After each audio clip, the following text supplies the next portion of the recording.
Jadi bejana untuk hormatmu, cemerlang bagai emas murni. Tuhan, ku serahkan hatiku, semua ku berikan padamu. Kuduskan hingga tulus selalu, agar aku menyenangkanmu,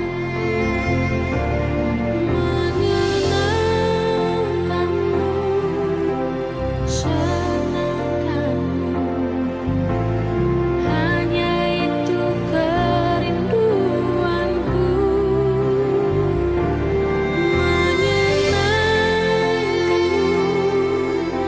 senangkan hatimu. Hanya itu kerinduanku.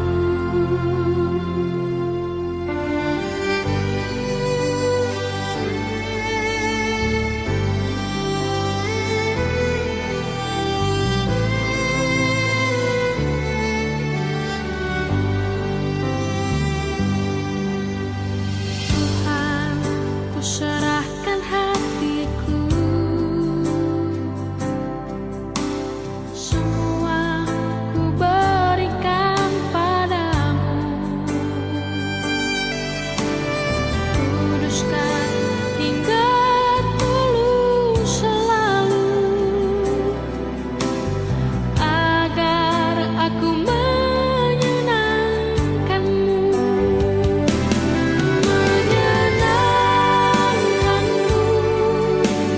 senangkanmu. Hanya itu kerinduanku,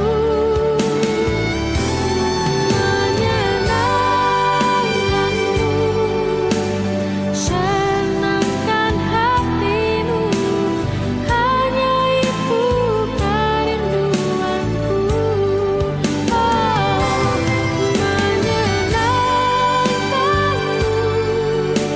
Senangkan hatimu. Hanya itu kerinduanku. Hanya itu kerinduanku.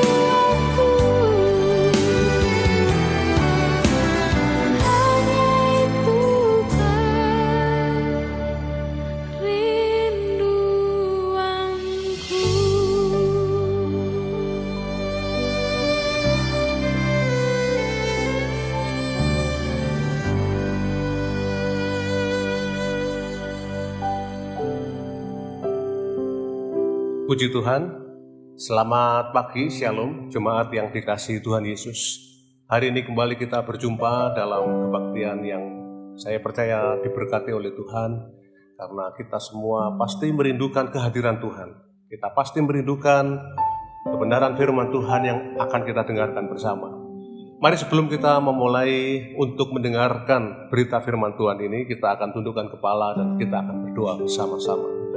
Bapa di surga, terima kasih untuk kesempatan yang Engkau berikan buat kami semua, sehingga pagi hari ini kami boleh ada dalam kebaktian online di kediaman kami masing-masing untuk kami mendengarkan firman Tuhan.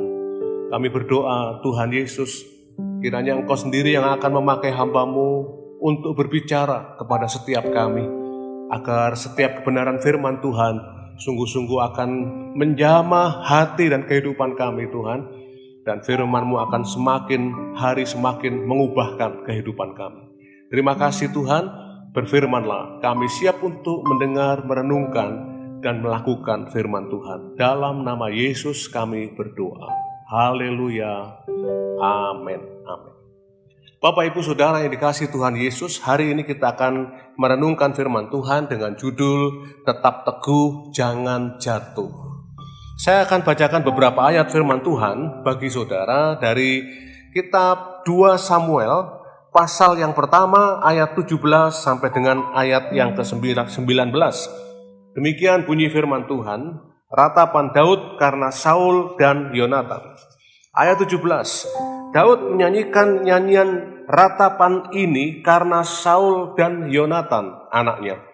Dan ia memberi perintah untuk mengajarkan nyanyian ini kepada Bani Yehuda. Itu ada tertulis dalam kitab orang jujur. Kepermayanmu, hai Israel, mati terbunuh di bukit-bukitmu, betapa gugur para pahlawan. Saudara-saudara, apa yang dituliskan dan dikatakan oleh Raja Daud ini adalah sebuah perkataan yang tragis yang menggambarkan atau sesungguhnya Daud sedang meratapi kematian Saul dan Yonatan, anaknya Saul, sahabatnya Daud. Kematian mereka begitu tragis, saudara-saudara. Nah, saudara, cerita sedih ini ditulis oleh Daud dikatakan dalam buku orang jujur, dalam kitab orang jujur, untuk kemudian disampaikan kepada semua orang Israel, supaya ini diajarkan kepada mereka, supaya bangsa Israel, mereka semua bisa memetik satu pelajaran yang penting dari kisah ini, yaitu bahwa ada orang Israel, seorang yang diurapi oleh Tuhan, dia menjadi raja, dia pernah disertai oleh Tuhan, dipakai Tuhan, namun pada akhirnya dia membelakangi Tuhan. Dia tidak mentaati firman Tuhan dan akhirnya dia ditolak oleh Tuhan. Saudara-saudara, akhir hidup Saul yang sangat mengenaskan ini diceritakan dengan kisah Saul bunuh diri dan kemudian Yonatan anaknya dibunuh oleh orang Filistin. Saudara-saudara, padahal kalau saya mencoba flashback sedikit ke belakang, maka saya menemukan Saul ini pernah mendapatkan perkataan dari Nabi Samuel. Samuel pernah berkata kepada Saul, Allah menyertai engkau, Saul, dikatakan dalam 1 Samuel 10 ayat yang ke-7. Ketika pertama kali Saul diurapi menjadi raja oleh Samuel. Saudara-saudara, Allah menyertai engkau, Saul. Saudara, saya mau katakan ini perkataan yang hebat. Ini perkataan yang dahsyat. Tidak ada kehidupan yang lebih hebat. Tidak ada kehidupan yang lebih dahsyat daripada kehidupan yang disertai oleh Tuhan. Dan Allah menyampaikan itu kepada Saul melalui Nabi Samuel, saudara-saudara. Tapi akhirnya ternyata Saul gagal mempertahankan kehidupan yang benar di mata Tuhan, saudara-saudara. Dan akhir hidup Saul sangat menyedihkan sekali. Dan Daud menuliskan ini untuk menjadi peringatan bagi banyak orang bahwa kita tidak boleh lengah. Siapapun kita, pada akhirnya kalau kita lengah meninggalkan Tuhan, bisa saja kita bernasib seperti Saul. Nah, saudara-saudara, pertanyaannya bagi kita adalah apa yang membuat Saul yang dulu begitu luar biasa, begitu hebat itu, kemudian dia jatuh dalam dosa, dan akhir hidupnya sangat mengenaskan. Saya menemukan ada 4 sebab kejatuhan Saul, saudara-saudara. Yang pertama, saya temukan bahwa Saul ini adalah seorang yang ternyata dia mengabaikan mezbah. Saudara-saudara, dikatakan dalam 1 Samuel pasal 14 ayat 35, di sana dikatakan demikian, Saul mendirikan mezbah bagi Tuhan. Inilah mezbah yang mula-mula sekali didirikannya bagi Tuhan. Saudara-saudara, mungkin kita berpikir, loh, ini kan Saul mendirikan mezbah. Kenapa kok dikatakan Saul ini mengabaikan mezbah? Saudara-saudara, kalau saya teliti dan kita teliti bacaan kita ini, saudara-saudara, maka kita akan menemukan bahwa ini adalah mezbah yang pertama yang dibuat oleh Saul. Saudara-saudara, padahal dia sudah menjadi raja 2 atau 3 tahun lamanya. Saudara, mengapa kok baru pertama dia mendirikan mezbah? Rupanya, saudara-saudara, mezbah yang didirikan oleh Saul ini ada maksud kepentingan politik. Ya, karena rakyat beribadah kepada Allah Yahweh, maka Saul mendirikan mezbah, sedangkan posisi politiknya dia sebagai seorang pemimpin, sebagai seorang raja, semakin lama semakin melemah, saudara-saudara. Dan kemudian dia mendirikan mezbah. Dan setelah dia mendirikan mezbah, dia berharap kemudian dia mendapat dukungan dari rakyat, saudara-saudara. Tapi kalau saya perhatikan sebenarnya, sejujurnya, Saul itu adalah seorang yang sangat mengabaikan mezbah. Dia tidak peduli, saudara-saudara, dengan mezbah. Dan karena dia punya kepentingan untuk tujuan politik, untuk keamanan pribadi, dia dirikan mezbah itu. Mezbah itu sebenarnya apa, saudara? Mezbah itu adalah tumpukan batu-batu, ya, yang kemudian di atasnya diberi kayu dan kemudian dikorbankan hewan untuk menjadi korban bakaran kepada Allah, saudara-saudara. Sehingga kemudian bangsa Israel, mereka melalui itu beribadah kepada Allah dan menyerahkan hidup dan diri mereka kepada Allah.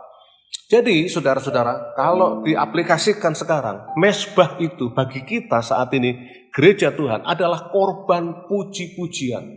Mezbah itu adalah doa, hubungan pribadi dengan Tuhan. Mezbah itu adalah penyembahan pribadi kita kepada Tuhan. Mezbah itu adalah persekutuan dengan Tuhan, saudara-saudara. Nah, saudara-saudara, dari kisah Saul ini, kita belajar bahwa mengabaikan mezbah itu dampaknya sangat serius sekali. Saya mau katakan sangat serius. Hati-hati, saudara-saudara.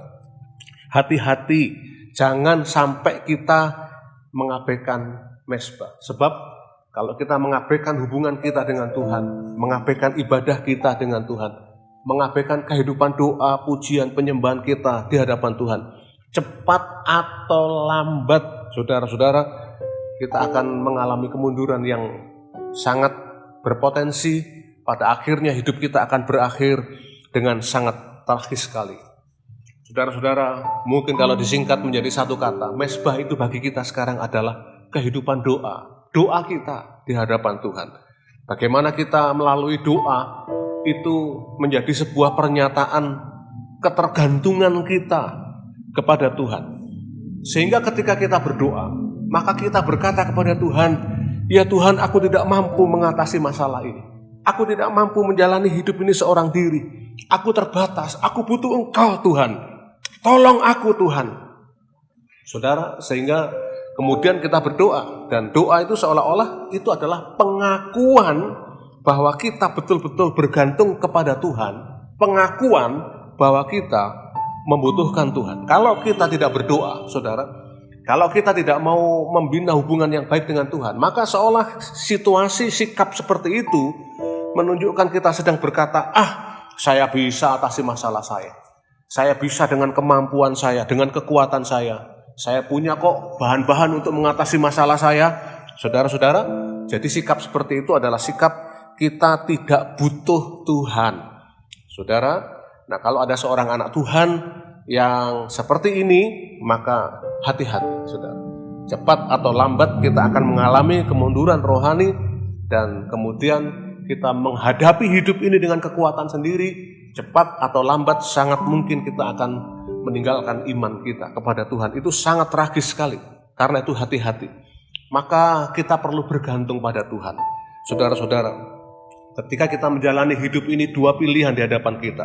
Bersandar kepada Tuhan lewat doa atau mengabaikan doa, mengandalkan kekuatan kita sendiri.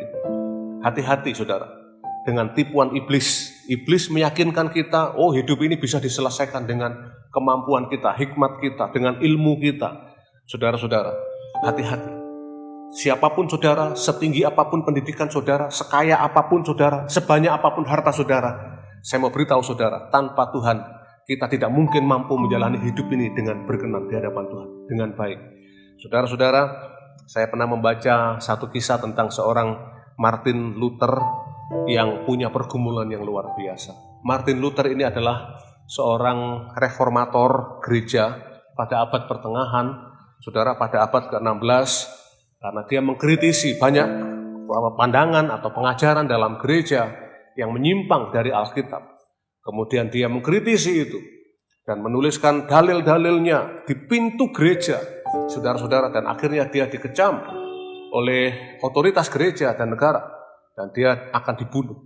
Dia punya banyak masalah, tapi dia terbiasa bangun jam 4 pagi untuk berdoa, saudara-saudara. Dan dia berkata, semakin banyak masalah saya, semakin lama saya berdoa. Saudara-saudara, seorang sahabat Martin Luther pernah berkata, saya tahu kenapa Martin Luther bisa kuat menghadapi pergumulan yang hebat itu. Karena dia adalah seorang pendoa. Dia seorang yang hidupnya tiap hari bergantung kepada Tuhan. Saudara-saudara, jadi mari kita bangun kehidupan mesbah kita di hadapan Tuhan. Baik mesbah pribadi, baik mesbah keluarga, saudara-saudara.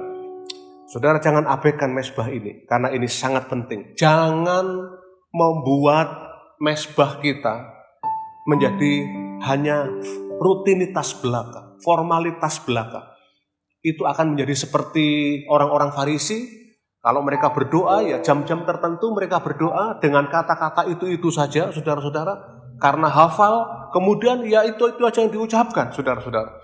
Tidak dengan hati. Yang Tuhan minta adalah kehidupan doa kita, kehidupan mesbah kita adalah kehidupan doa yang sungguh-sungguh lahir dari hati yang mengasihi Tuhan dan merindukan Tuhan. Saudara-saudara, jadi yang pertama yang membuat Saul jatuh dan dia tidak teguh dalam kehidupan imannya adalah karena dia mengabaikan mesbah, mengabaikan kehidupan doa dan hubungan dengan Tuhan. Yang kedua, mengapa Saul jatuh?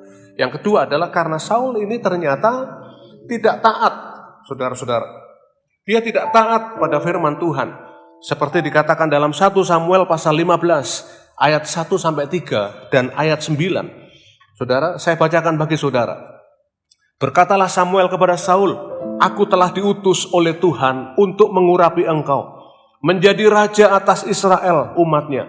Oleh sebab itu dengarkanlah bunyi firman Tuhan. Beginilah firman Tuhan semesta alam. Aku akan membalas apa yang dilakukan orang Amalek kepada orang Israel. Karena orang Amalek menghalang-halangi mereka ketika orang Israel pergi dari Mesir.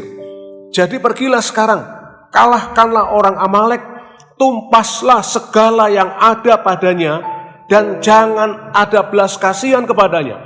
Bunuhlah semuanya, laki-laki maupun perempuan, kanak-kanak maupun anak-anak yang menyusu, lembu maupun domba, onta maupun keledai, hewan, manusia, semua itu harus dimusnahkan, kata Tuhan kepada Samuel, saudara-saudara.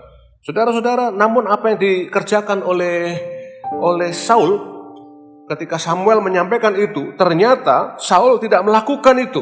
Raja Agag, yaitu Raja Amalek ini dibiarkan hidup, saudara-saudara. Dan hewan yang bagus, hewan yang punya kualitas yang tinggi, dibiarkan hidup oleh Saul dan kemudian diselamatkan untuk menjadi asetnya dia. Jadi, saudara, Saul tidak mentaati apa yang dikatakan oleh firman Tuhan. Dan akhirnya apa yang terjadi? Allah murka kepada Saul, saudara-saudara. Dan karena Allah murka, maka Allah kemudian berkata bahwa Saul tidak akan menjadi untuk selama-lamanya menjadi raja di Israel. Saudara-saudara, hati-hati dengan ketidaktaatan. Itu akan membuat kita kehilangan berkat Tuhan atau bahkan anugerah Tuhan dalam kehidupan kita. Saudara, kita harus belajar satu hal, bahwa ketaatan itu meliputi 4 aspek, ya. Ketaatan itu ada 4 unsur. Salah satu unsur hilang itu sudah bukan ketaatan namanya, saudara. Yang pertama, ketaatan itu harus mencakup masalah tidak melanggar perintah. Tidak taat itu berarti melanggar perintah. Kalau disuruh ke kanan, dia ke kiri. Kalau disuruh ke kiri, dia ke kanan. Kalau disuruh maju, dia berhenti atau mundur. Saudara-saudara, itu melanggar perintah Tuhan. Seperti Adam dan Hawa. Ketika Hawa dilarang memakan buah pengetahuan yang baik dan jahat di tengah taman, malah dimakan. Itu melanggar firman Tuhan. Yang pertama adalah unsur ketidaktaatan itu melanggar perintah. Yang kedua, unsur ketidaktaatan itu adalah mentaati sebagian. Yang sebagian ditaati, yang sebagian tidak ditaati. Yang sebagian dia senang dengan firman ini, dia lakukan, saudara-saudara. Yang sebagian lagi dia tidak senang, atau dia merasa tidak mampu, ya sudahlah, saya lakukan yang bisa-bisa saja. Itu tidak taat, saudara-saudara. Yang ketiga, unsur ketidaktaatan itu adalah ketaatan yang ditunda, ya. Jadi kalau Tuhan menyuruh kita melakukan sesuatu, Tuhan selalu berkata, pada hari ini ketika engkau mendengar suaranya, maka hendaklah engkau membuka hati dan melakukan apa yang Tuhan firmankan. Tapi kalau kita berkata, oh nanti saja Tuhan, nanti saja Tuhan, kalau saya sudah siap ini, siap itu, saya akan lakukan. Menunda-nunda itu sama dengan tidak taat, saudara-saudara. Ketika Matius di meja cukai yang dia sedang bekerja waktu itu dipanggil oleh Tuhan Yesus, Matius ikutlah aku. Maka hari itu juga Matius segera dikatakan dalam Markus 2 ayat 14, meninggalkan meja cukai, rumah cukai, dan mengikut Tuhan Yesus. Jadi unsur ketidaktaatan itu yang pertama melanggar perintah itu sendiri. Yang kedua mentaati sebagian, saudara-saudara, yang lain tidak ditaati. Yang ketiga menunda untuk mentaati. Yang keempat, saudara-saudara, tidak dengan segenap hati. Taat tapi kepeksa begitu saudara ya. Terpaksa. Saudara-saudara. Dan ini yang membuat Tuhan tidak suka. Tuhan ingin kita mentaati itu dengan segenap hati. Saudara-saudara.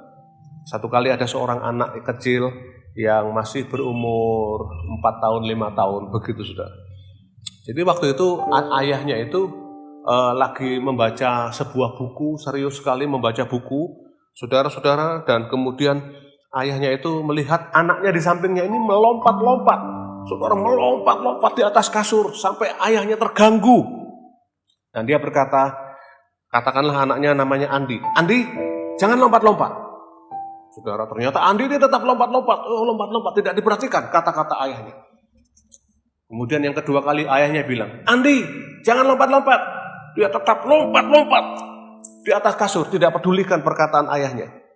Kemudian ayahnya mulai marah dan dia berkata, Andi, berhenti melompat. Ini terakhir. Ayah berkata kamu berhenti melompat. Kalau kamu tidak berhenti melompat, ayah akan pukul kamu.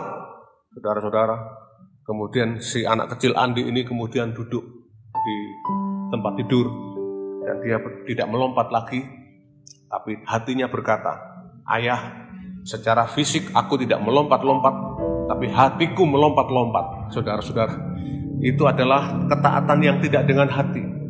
Saya mau sampaikan kepada saudara, itu tidak disukai oleh Tuhan, saudara. Tuhan ingin kita taat dengan hati.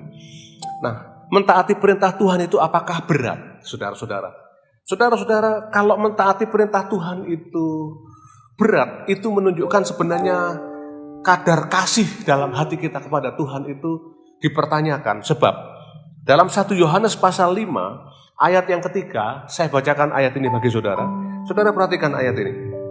1 Yohanes pasal 5 ayat yang ketiga, sebab inilah kasih kepada Allah, yaitu bahwa kita menuruti perintah-perintahnya.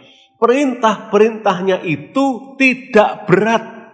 Saudara-saudara, jadi perintah Tuhan itu sebenarnya tidak berat selama kita punya hati yang mengasihi Tuhan. Saudara-saudara, dan lagian ketaatan itu adalah sikap yang dihargai oleh Tuhan. Artinya, kalau kita mau mentaati Tuhan, saudara, kita itu akan menjadi orang yang sungguh-sungguh berkenan di hadapan Tuhan. Saudara-saudara, Tuhan senang dengan hal yang seperti itu. Karena itu Tuhan ingin kita mentaati Tuhan itu, saudara, berdasarkan hati yang mengasihi Tuhan. Berdasarkan hati yang sungguh-sungguh hidup kita ini kita serahkan kepada Tuhan dan merindukan Tuhan. Saudara-saudara, baru kemudian kita bisa mentaati Tuhan. Kalau tidak, maka ketaatan kita itu seringkali tidak berasal dari hati. Saudara-saudara, karena itu hati-hatilah. Kiranya kita mengembangkan sebuah ketaatan dalam kehidupan kita, dalam seluruh aspek kehidupan ini, berdasarkan hati yang mengasihi Tuhan. Bahkan Tuhan Yesus pernah berkata, jikalau kamu mengasihi aku, maka kamu akan melakukan perintah-perintahku. Yohanes 14 ayat yang ke-15. Kalau kamu mengasihi aku, kamu akan melakukan perintah-perintahku. Artinya apa? Kalau kita mengasihi Tuhan Yesus, sebenarnya kalau kita mencoba untuk melihat ini secara perbagian, saudara, kita mengasihi Tuhan Yesus, mengasihi Yesus sebagai ungkapan adanya hubungan pribadi dengan Tuhan, maka kamu akan melakukan perintah-perintahku. Kalau mengasihi Yesus, ada hubungan pribadi dengan Tuhan Yesus, saudara-saudara, Ini adalah dua hal yang saling berhubungan satu dengan yang lain. Ketika kita mengasihi Tuhan, kita akan bisa berhubungan baik dengan Tuhan. Dan ketika kita mengalami perjumpaan dengan Tuhan, hati kita akan mengasihi Tuhan. Nah, dengarkan saya baik-baik, saudara-saudara.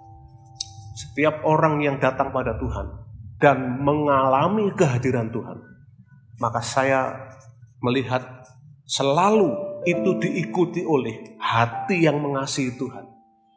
Dan ketika hati ini mengasihi Tuhan, saudaraku, maka itu akan membuat kita menjadi bisa melakukan perintah-perintah Tuhan. Bahkan menyukai perintah Tuhan karena hati yang mengasihi Tuhan. Saudara, jangan seperti Saul, dia tidak taat karena memang hatinya hanya mengasihi dirinya sendiri. Pusat hidupnya adalah dirinya sendiri, kesenangannya sendiri. Saudara, pusat hidupnya adalah harga dirinya saja yang diperhatikan lebih dari apapun. Oleh karena itu Saul gagal untuk taat kepada Tuhan. Jadi mengapa Saul yang dulu diurapi Tuhan jatuh dalam dosa? Saudara-saudara, yang pertama adalah karena Saul ini mengabaikan mezbah, mengabaikan doa. Yang kedua karena Saul ini tidak taat kepada perintah Tuhan. Dan yang ketiga yang saya temukan, Saul ini adalah orang yang sombong, saudara-saudara, congkak, tinggi hati. Dalam 1 Samuel pasal 15 ayat yang ke-12 dikatakan demikian. Lalu Samuel bangun pagi-pagi untuk bertemu dengan Saul, tetapi diberitahukan kepada Samuel demikian, Saul telah ke Karmel tadi dan telah didirikan baginya suatu tanda peringatan. Kemudian ia balik dan mengambil jurusan ke Gilgal. Saudara-saudara, Samuel hamba Allah ini akan menjumpai Saul, tapi rupanya Saul telah pergi dan mendirikan tugu peringatan bagi dirinya sendiri. Monumen sang aku ini yang kemudian didirikan oleh Saul, saudara-saudara. Dan saya mau beritahu saudara, ketika seseorang sudah meninggikan diri, mendirikan monumen sang aku, maka ini adalah merupakan sebuah tanda-tanda dari suatu kejatuhan, saudara-saudara. Sebab kitab Amsal pasal 16 ayat 18 berkata, kecongkaan itu mendahului kehancuran, dan tinggi hati itu mendahului kejatuhan. Jadi orang yang congkak, orang yang sombong, orang yang tinggi hati, saudara-saudara, firman Tuhan katakan bahwa dipastikan mereka akan menuju hidupnya ke suatu kehancuran. Hidupnya menuju pada suatu kejatuhan. Hati-hati, saudara-saudara. Seorang hamba Tuhan yang sangat terkenal, Billy Graham, pernah berkata, pada saat aku menjadi sombong, pada detik yang sama, maka aku tidak dipakai oleh Tuhan. Pada saat aku sombong, maka pada detik yang sama, aku mulai tidak dipakai oleh Tuhan lagi. Saudara-saudara, Amsal pasal 16 ayat 16 dan 17 berkata bahwa mata sombong itu adalah suatu kekejian bagi Tuhan. Yakobus 4 ayat 6 berkata Allah menentang orang-orang yang congkak, tapi mengasihani orang-orang yang rendah hati. Kalau saudara ingat Raja Babelonia, dia kan diangkat oleh Tuhan begitu tinggi, saudara-saudara, sehingga beberapa ayat dalam kitab Yeremia dikatakan, Nebukadnezar adalah hambaku, aku tinggikan dia untuk dia menguasai bangsa-bangsa termasuk Israel, saudara. Tapi ternyata dia sombong. Dan kemudian karena dia sombong, dia merasa menjadi seperti Allah, seperti Tuhan, maka otaknya Nebukadnezar ini digeser setengah mili, saudara-saudara. Setengah mili saja digeser otaknya. Dia kemudian lupa segala-galanya. Dan dia kemudian merangkak jalannya seperti hewan. Dia makan rumput, tinggal di ladang, tinggal di kandang, saudara-saudara. Sampai kemudian dia sadar dan kemudian dia mengakui kebesaran Tuhan.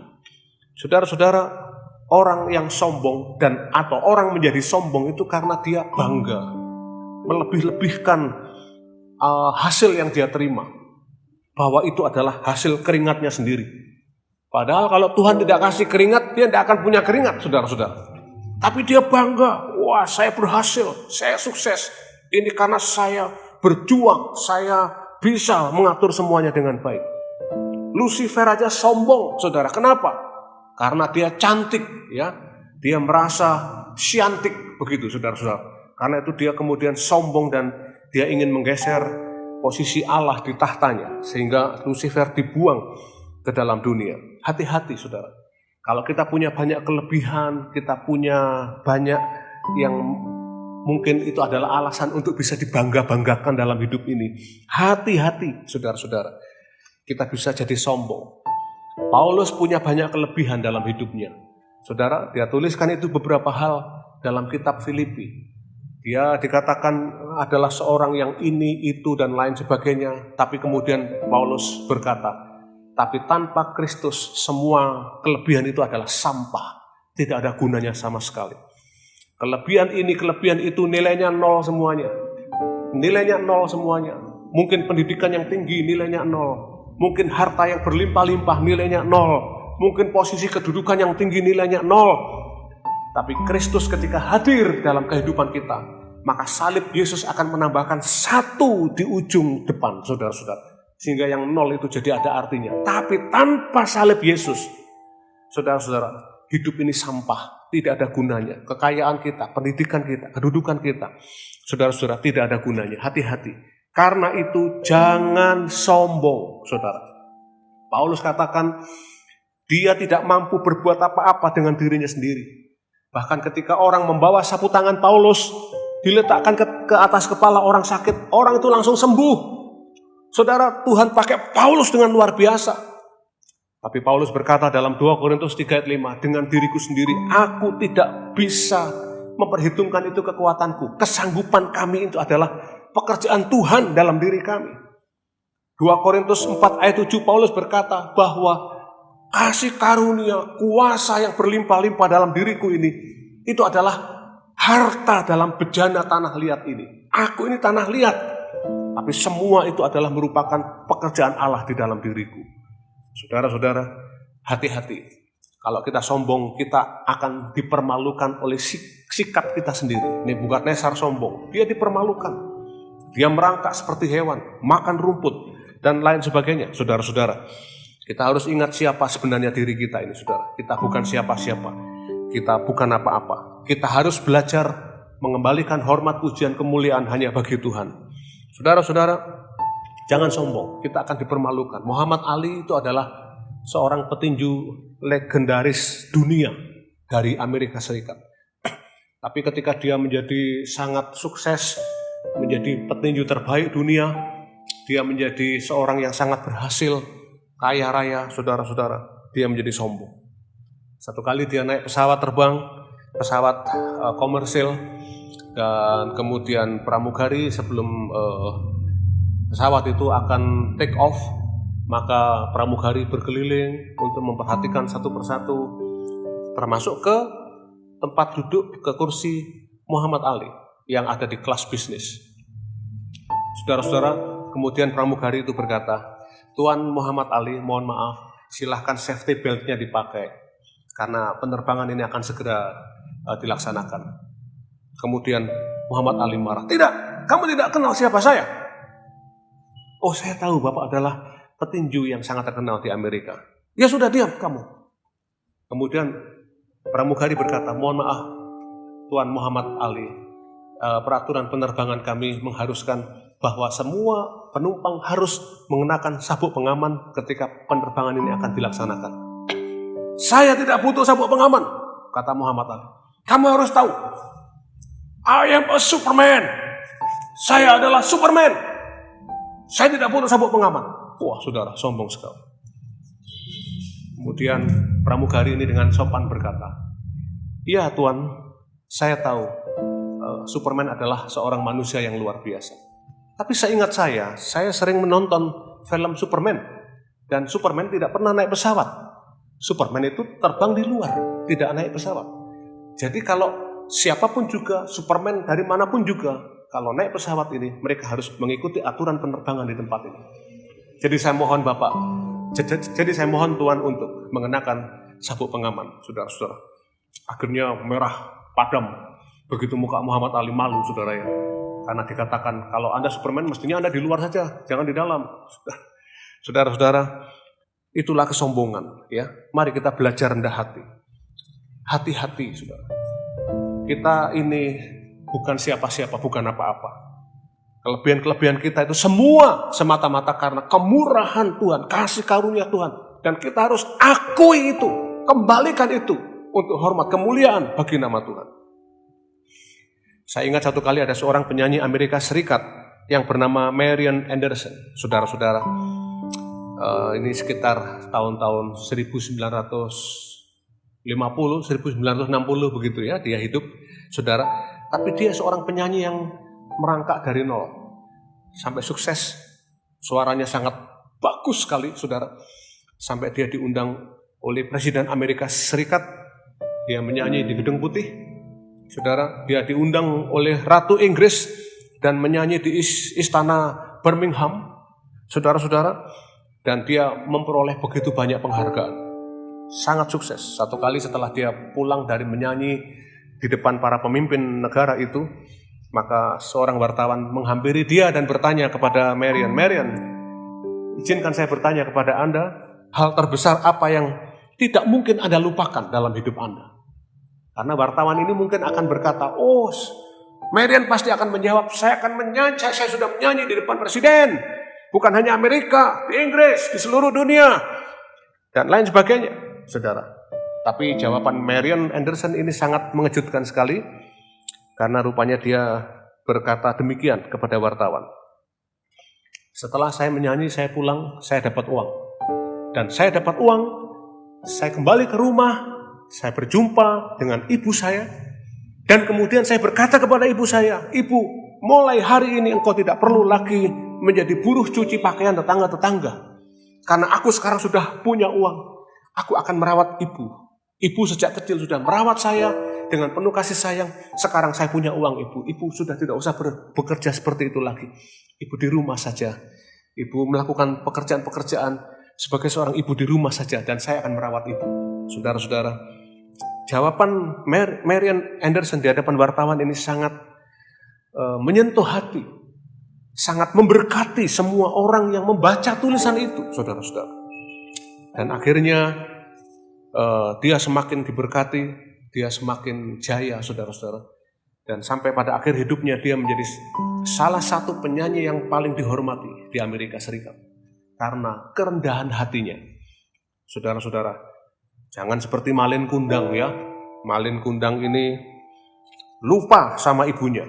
Dulu ibunya merawat dengan penuh kasih sayang. Setelah dia sukses, dia tidak mengakui ibunya. Saudara-saudara, ini adalah orang yang sangat sombong, dan kesombongan itu mendahului kehancuran dan kejatuhan. Hati-hati, Saul sombong, dan karena itu dia jatuh, saudara-saudara.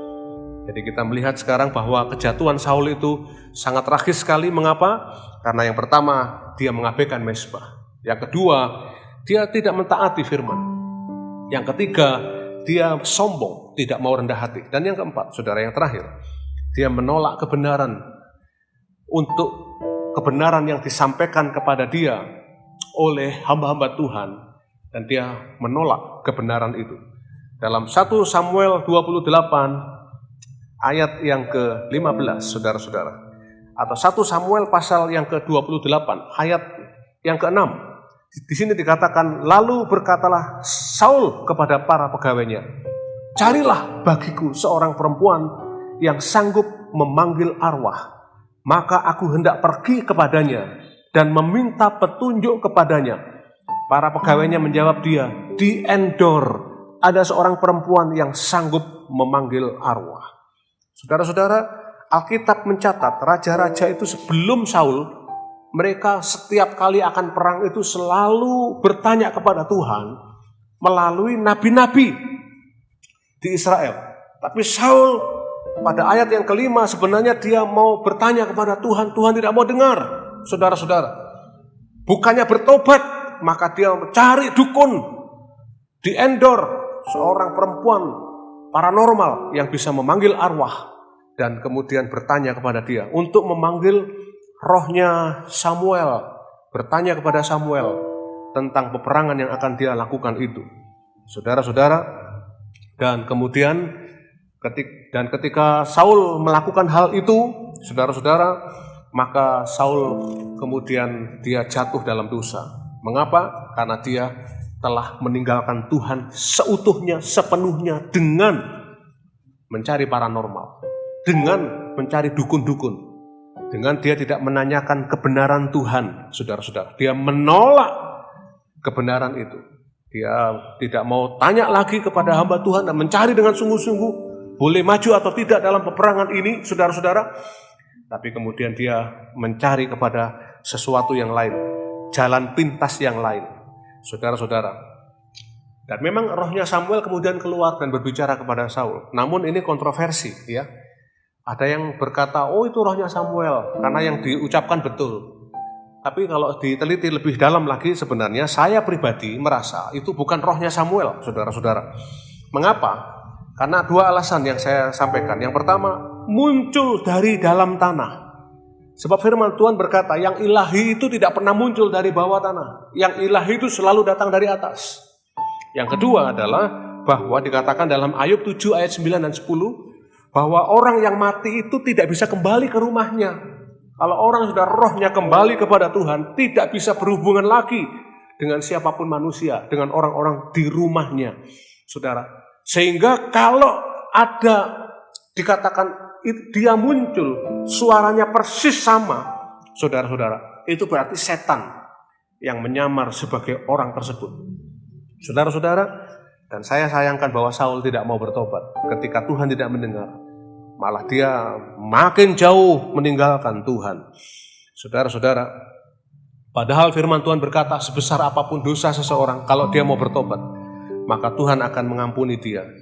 Saudara, Saul mengeraskan hati, menolak kebenaran, dan akhirnya akhir hidupnya sangat tragis dan mengenaskan. Raja setelah Saul itu adalah Daud. Daud banyak berbuat dosa. Oh saudara, dosanya Daud itu luar biasa ya, saudara-saudara, berzina, membunuh, sombong, dan lain sebagainya. Tapi dia kembali kepada Tuhan. Tuhan pulihkan, saudara-saudara. Petrus juga berdosa, menyangkal Tuhan Yesus 3 kali. Tapi dia berbalik kepada Tuhan dan Tuhan pulihkan, saudara-saudara. Sayang, Saul tidak mau berbalik kepada Tuhan. Saudara-saudara, satu kali ada cerita. Ada setan datang kepada Tuhan dan protes. Tuhan, ini orang-orang Kristen ini kalau sudah berdosa, berkali-kali jatuh dalam dosa, diampuni terus sama Tuhan. Saya ini dengan kami teman-teman setan yang lain ini, dosa cuma sekali, tidak diampuni oleh Tuhan. Kemudian Tuhan menjawab setan itu, Tan, anak-anakku itu jatuh berkali-kali. Setiap kali mereka jatuh, mereka sungguh-sungguh hati datang padaku dan bertobat minta ampun. Aku ampuni mereka. Kamu sombong, kamu sekali jatuh aja tidak datang kepadaku, ya sudah, tidak ada pengampunan. Artinya adalah, saudara, kalau orang sungguh-sungguh mau datang pada Tuhan, meskipun pernah berbuat dosa menjijikkan apapun di masa lalu, saudara-saudara, dosa seburuk apapun, kalau kita mau datang pada Tuhan dengan sungguh-sungguh, Tuhan akan pulihkan, Tuhan akan bersihkan, Tuhan akan ampuni. Firman Tuhan dalam Yesaya pasal 1 dikatakan, biarpun dosamu merah seperti kirmisi, seperti kain kesumba, akan lebih putih daripada salju, lebih putih daripada bulu domba. Artinya apa? Tuhan memberikan pengampunan, dan pengampunan Tuhan itu membuat kita menjadi seperti seolah-olah tidak pernah berbuat dosa. Dihapus bersih oleh darah Yesus, karena hati kita yang mau datang pada Tuhan. Saudara, sayangnya Saul tidak mau melakukan itu. Akhirnya dia mati dalam dosanya. Saudara-saudara, maka terakhir pagi ini saya ingin menyampaikan pesan Tuhan buat kita semuanya. Hati-hati, ya, tetap teguh dalam kehidupan di dunia ini. Di dunia ini ada dua hal. Kalau tidak berkat, ya masalah, saudara-saudara. Tapi dua hal ini bisa menimbulkan kejatuhan iman kita kalau kita tidak hati-hati. Berkat bisa membuat kita jatuh, masalah bisa membuat kita jatuh. Kita hari-hari ini berkata, oh mungkin ada banyak orang punya masalah hari-hari ini. Saudara-saudara, dan masalah-masalah yang saat ini sedang menerpa seluruh dunia, juga menerpa kita juga, bukan? Saudara-saudara, tapi hati-hati. Tetap bergantung pada Tuhan. Belajar dari kejatuhan Saul ini. Dan apa yang dilakukan oleh Saul yang membuat dia jatuh, kita harus perhatikan. Yang pertama, Saul mengabaikan mezbah. Supaya kita jangan jatuh, saudara-saudara, perhatikanlah mezbah. Kehidupan doa, kehidupan pujian, penyembahan pribadi kita kepada Tuhan. Saul tidak taat firman, maka supaya kita jangan jatuh, hiduplah dalam ketaatan kepada firman Tuhan. Yang ketiga, Saul sombong, saudara-saudara. Supaya kita jangan jatuh, jadilah orang yang rendah hati. Dan yang keempat, Saul adalah orang yang menolak kebenaran. Meskipun dia tahu seharusnya dia kembali ketika Tuhan menolak dia, tapi dia tidak mau. Maka supaya kita jangan jatuh, tetaplah hidup dalam kebenaran. Terimalah kebenaran firman Tuhan dengan sepenuh hati. Berdirilah teguh, jangan sampai hidup kita jatuh. Saudara, inilah pesan firman Tuhan buat setiap kita pada pagi hari ini. Saya rindu kita sungguh-sungguh belajar dari firman Tuhan hari ini, supaya kita menjadi orang yang terus setia sampai akhir hidup kita. Setia sampai akhirnya. Jangan sampai kita berhenti di tengah jalan. Yang penting itu bukan awalnya, tapi yang penting bagaimana kita mengakhiri hidup kita. Setia sampai mati.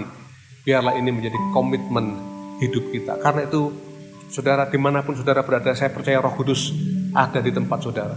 Saudara, bukalah hati bagi Roh Kudus. Dan bukalah hati untuk firman Tuhan. Maka Tuhan akan menjamah kehidupan saudara.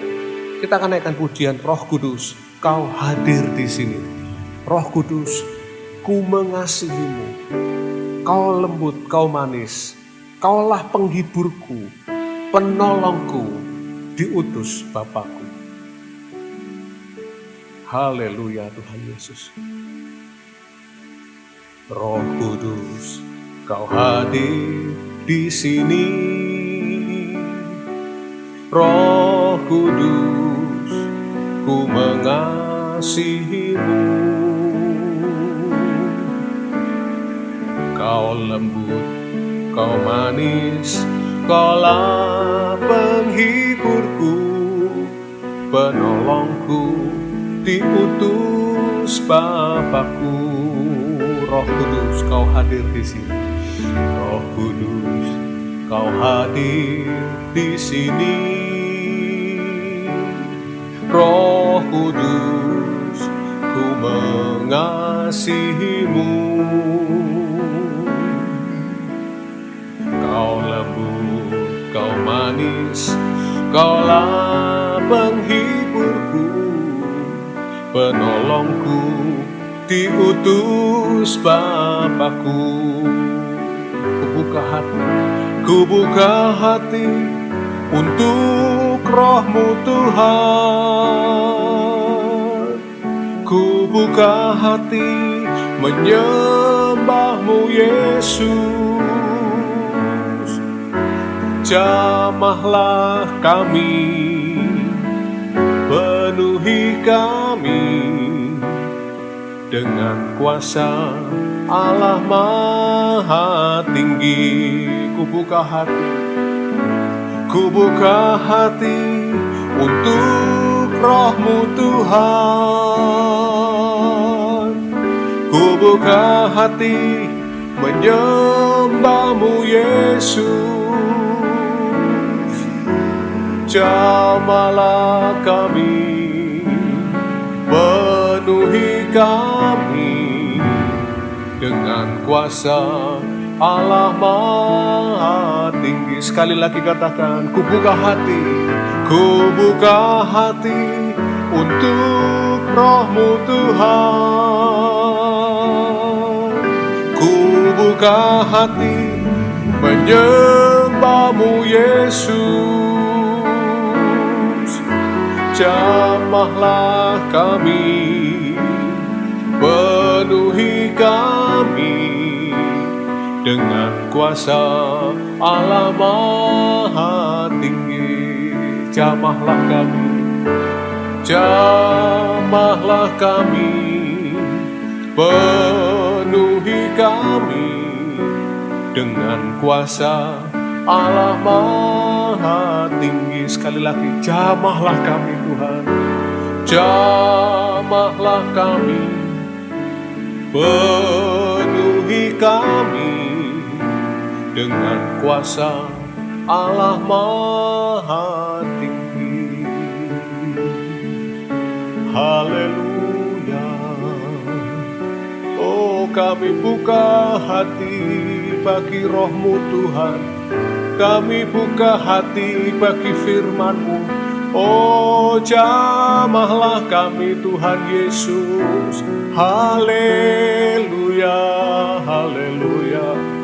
Kami bersyukur, kami bersyukur. Terima kasih Tuhan. Kiranya roh-Mu menjamah setiap kami. Terima kasih buat firman-Mu Yesus. Haleluya, haleluya. Bapa, terima kasih buat firman yang kami renungkan, yang kami terima pagi hari ini. Biar setiap kebenaran firman ini menjamah hati kami masing-masing Tuhan. Mengubahkan kehidupan kami, membuat kami terus semakin berjaga-jaga. Agar di tengah-tengah situasi apapun dalam kehidupan ini, kami tetap teguh, kami tidak jatuh. Tuhan, kami terus buka hati untuk Roh Kudus berkarya dalam hidup kami. Kami buka hati bagi kebenaran firman-Mu untuk terus memimpin setiap langkah kehidupan kami. Sehingga dengan demikian kami akan terus merasakan kehadiran Tuhan yang adalah sumber kekuatan dalam kehidupan kami. Untuk kami boleh melewati segala sesuatu dengan kemenangan. Terima kasih Tuhan, meteraikan setiap kebenaran firman ini dalam hati kami, dalam hidup kami, agar firman-Mu akan terus berkuasa dan menuntun setiap langkah perjalanan kehidupan kami. Terima kasih Tuhan. Kami mengucap syukur buat pemberitaan firman Tuhan yang telah memberkati kami hari ini. Dalam nama Tuhan Yesus, kami mengucap syukur dan berdoa. Haleluya, haleluya. Semua yang percaya berkata, amin, amin. Puji Tuhan, Bapak Ibu Saudara yang dikasihi Tuhan Yesus. Kita telah mendengar firman Tuhan. Saudara-saudara, saya rindu kita semua boleh merespon firman Tuhan dengan hati terbuka. Dan kita semua boleh menjadi orang-orang Kristen, anak-anak Tuhan yang tetap teguh di tengah-tengah situasi apapun dalam kehidupan kita.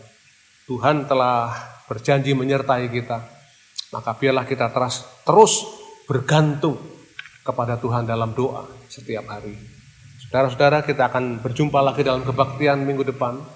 Dan minggu depan, saudara, adalah hari Pentakosta. Kita akan berbakti bersama-sama dan kita akan merenungkan firman Tuhan.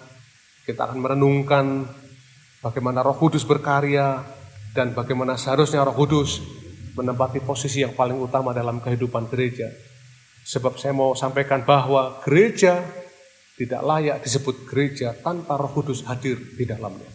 Karena itu mari kita siapkan hati kita untuk ibadah minggu depan dan kita akan berjumpa lagi dalam kebaktian yang diberkati oleh Tuhan. Kita akan akhiri ibadah kita hari ini, saudara, dan kita akan naikkan pujian. Terima kasih Yesusku, terima kasih Yesusku. Mari kita naikkan pujian ini dengan segenap hati kita. Terima kasih Yesusku, terima kasih Yesusku, puji syukur hanya bagi Tuhanku. Terima kasih Yesusku, terima kasih Yesusku, puji syukur hanya bagi Tuhanku. Puji syukur hanya bagi Tuhanku. Puji syukur hanya bagi Tuhanku. Bapak, terima kasih buat setiap kebenaran firman yang kami terima hari ini. Kami percaya firman-Mu adalah terang bagi jalan kami, pelita yang menuntun setiap langkah perjalanan hidup kami Tuhan. Dan kami rindu setiap hari hidup kami diterangi oleh firman Tuhan. Terima kasih untuk kebaktian hari ini yang diberkati oleh Tuhan. Dan kami siap untuk melakukan segala aktivitas kami berikutnya hari ini dan 1 minggu ke depan. Kami serahkan hidup kami dan keluarga kami dalam tangan-Mu Tuhan. Kami berdoa untuk bangsa kami Indonesia yang kami cintai. Berkatilah negeri ini Tuhan. Berkatilah dengan hikmat akal budi bagi para pemimpin negeri ini. Bagi presiden kami. Untuk bisa membawa negara kami Indonesia keluar dari kasus pandemi corona yang terus melanda seluruh negara di dunia ini, biarlah Indonesia menemukan solusi dan Tuhan memberkati semuanya. Terima kasih Tuhan Yesus, terima kasih. Dan kami menyerahkan keluarga kami masing-masing dimanapun mereka berada. Tuhan, beberapa di antara jemaat, keluarga mereka, anak-anak mereka ada di luar kota. Ada di Surabaya, di Bandung, di Jakarta. Dimanapun mereka berada, di luar kota, di luar pulau, di luar negeri. Kami berdoa Tuhan, kiranya sepasang tangan Tuhan yang tidak kelihatan memegang hidup mereka, menuntun mereka, melindungi dan memberkati mereka semua. Sehingga orang-orang yang kami cintai dilindungi dan diberkati oleh Tuhan. Terima kasih Tuhan Yesus. Kami mengucap syukur untuk kebaktian yang diberkati ini. Kami berdoa dalam nama Tuhan Yesus Kristus. Sidang jemaat yang dikasihi Tuhan, mari angkat kedua tanganmu untuk menerima berkat Tuhan. Sekarang saudaraku yang dikasihi Tuhan, terimalah rahmat, berkat, serta anugerah dari Allah Bapa kita di surga. Kasih karunia Yesus, Tuhan dan Juru Selamat kita, serta persekutuan dalam kuasa Roh Kudus. Kiranya karunia Allah ini turun dengan berlimpah-limpah atas kita semua, memberkati perjalanan kakimu saat engkau keluar atau masuk, memberkati buah kandunganmu, memberkati tempat adonanmu, memberkati hewan ternakmu, memberkati sawah ladangmu, memberkati pekerjaanmu, dan apapun yang dibuat oleh tanganmu diberkati Tuhan, dibuat berhasil oleh Tuhan untuk kemuliaan bagi nama Tuhan. Kami terima segala berkat Tuhan dengan iman dalam nama Yesus. Haleluya, haleluya. Yang percaya berkata amin, amin. Puji Tuhan. Bapak Ibu Saudara yang dikasihi Tuhan, demikianlah ibadah kita hari ini. Doa saya kiranya damai sejahtera Tuhan dan anugerah Tuhan menyertai semua saudara. Sepanjang minggu ini biarlah kita terus hidup di dalam Tuhan dan kebenaran Tuhan. Tuhan Yesus memberkati. Shalom.